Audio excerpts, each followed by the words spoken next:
DJ, how's it going, mate? You good?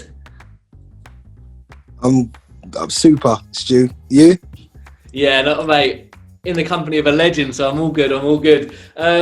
Obviously, it's FA Cup weekend this weekend. Two of your old clubs going head-to-head as we play Leicester in the fourth round. But I want to talk to you, of course, about the competition. And your love affair with it started before you joined us, actually, didn't it? Yeah, my love affair with the FA Cup started, when I was at Yeading. So beat Staines in the second round, scored the winner in that game, and then we got Newcastle in the third round, which was amazing. Well, look, we've got to talk about that one game for us, the giant killing against Sunderland. Let's go back a bit and the draw. So when the draw is made, we get drawn to Sunderland. They hadn't won since September, I think. So did you boys kind of go, you know what? That's a hell of a draw. We're at home to a Premier League club and we've got a chance here. Yeah, I can remember vaguely, obviously, Martin Allen, we're having a meeting, and obviously due to their poor league position and performance, as you said, it was a possibility, really. So he was obviously letting us know that it's something that we can achieve. And going into the game, you talked about Sunderland's form, but you personally, you were on a hell of a streak. Yeah, as I said, it started from pre-season. Obviously, Brentford signed me for 5k, I think, from Yeading. So from pre-season, I was scoring goals in pre-season, so that's what got me in the first team. And going into that game, because you were on that streak, were you kind of feeling like, as a striker, anything you hit was just going to hit the back of the net going into that one? When you're a striker, you could ask any striker, you have to have that mentality, otherwise it's pointless, So I knew I had a chance of scoring goals, obviously, from my previous form. But it was just a great day. Everything just worked out for us. It was just one of them special nights where everything we done was right. The tactics was right. The players gave it 120%. The fans were superb. It was just, everything was just perfect on the day. You mentioned the tactics there. So what were the tactics and what did Martin say to you boys before the game? So obviously the plans were to get it to Lloydie, kind of flick it on or hold it, and then I can go in behind and try and do some damage, which thankfully it worked. And you were up against Gary Breen and Neil Collins, and Gary Breen had been to a World Cup with Ireland. And obviously he told me that. He told you that. Would he get in your ear during the game, was he? When I managed to score the first one and done what I did to Gary Breen, obviously I gave a bit back to him, and then to score the winner as well is just, it was just a pure elation. So, what would Gary Breen be saying then? So he was telling you, I've played for Ireland in a World Cup and all this stuff? Yeah, he's basically saying you ain't got a chance. When you're playing at this level and playing against this level of opponents, there's so much things that go on, that they tell you things and trying to put you off your game and stuff. It's just, that day was my day, really, and obviously Brentford's day. And on the day, I remember the atmosphere was unbelievable. It felt like something was going to happen that day. When did you start to believe this is going to happen today? It just felt different. The day just felt like it was just, something was going to happen. And then obviously with them having a poor form, and where they were in the league, we knew their confidence weren't the highest. We were doing all right in the league, and as I said, we had a chance of going up that year. Right, let's get into nitty-gritty. So first off, I remember not loads happened. I didn't feel like they were on top of us or anything. It felt like we were probably making more of the opportunities, but pretty nondescript first half. Then second half, come on, now we're talking. 15 minutes in. You've already alluded to it already. Gary Breen, you left him with his concrete boots, mate. He can't turn around quick enough. Yeah, no, the first half was fairly even. They probably had the better of it a little bit, but obviously we knew that would be the case. The longer we could hold him, the more chance we'll have. And then, as you said, 15 minutes into the second half, Tabby flicks it through to me, and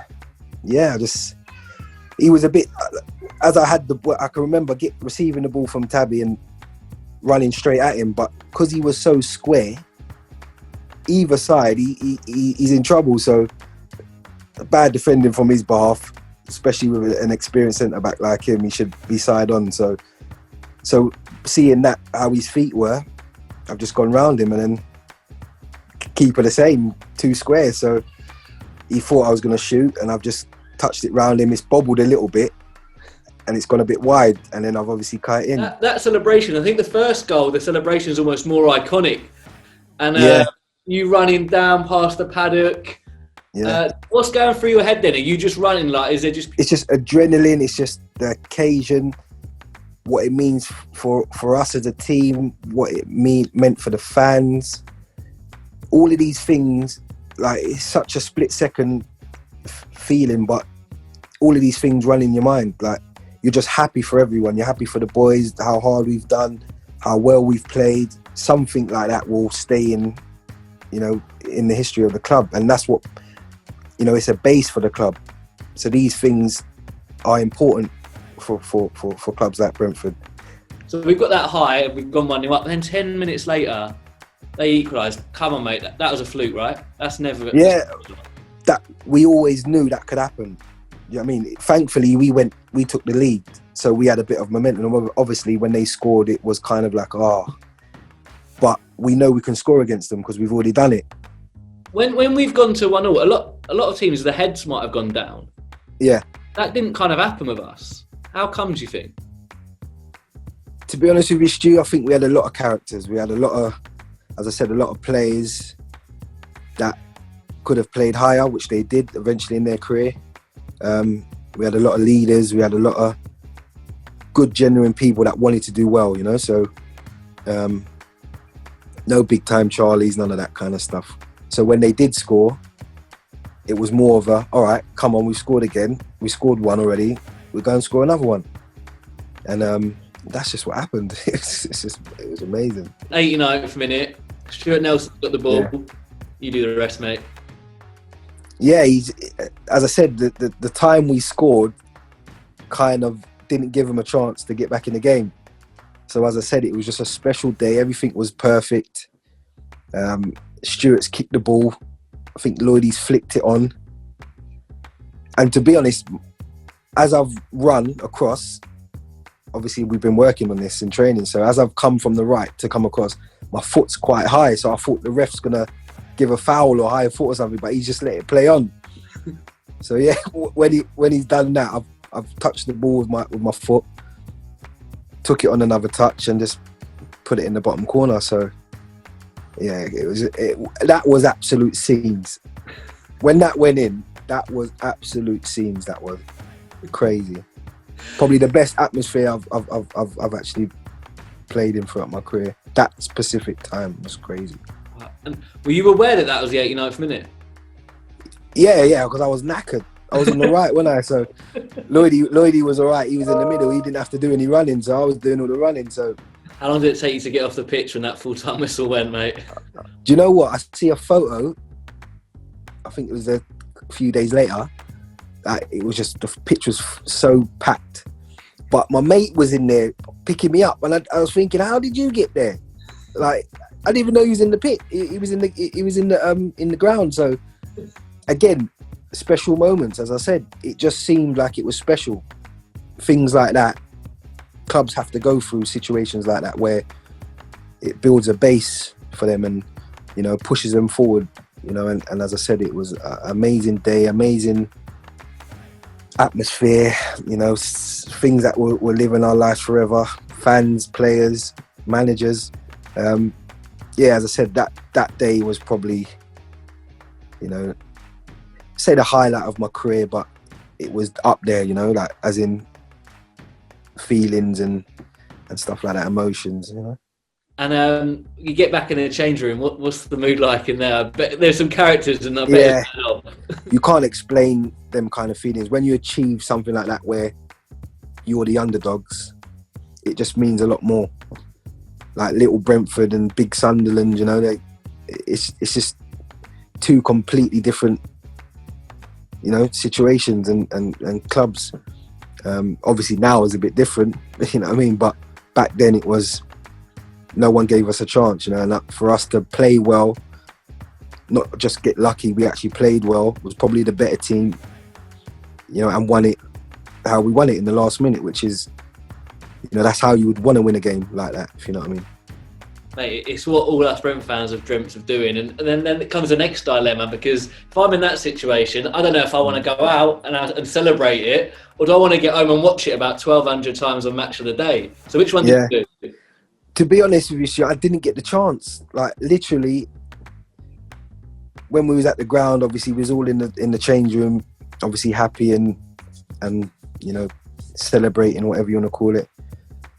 Like the time I got from the ground to maybe halfway home, literally to Acton, I got the call that I'm going to Birmingham. So it was literally that quick, you know, so I didn't really get time for it to sink in or enjoy it. Premier League clubs coming for you. We've accepted the offer. And that was it. I didn't get a chance to say goodbye to the players, to, you know, a chance to digest what we've just achieved, because I had to think about the Birmingham situation. That's a lot to process when you've just played a football match. Like, I can't even imagine if it was a normal league game and we just won a normal league game, but you've just had that incredible, probably at the time, like you say, a career high, and now you've got to make a career-defining decision. How did you process that information and that decision? To be honest with you, I don't know how I dealt with it.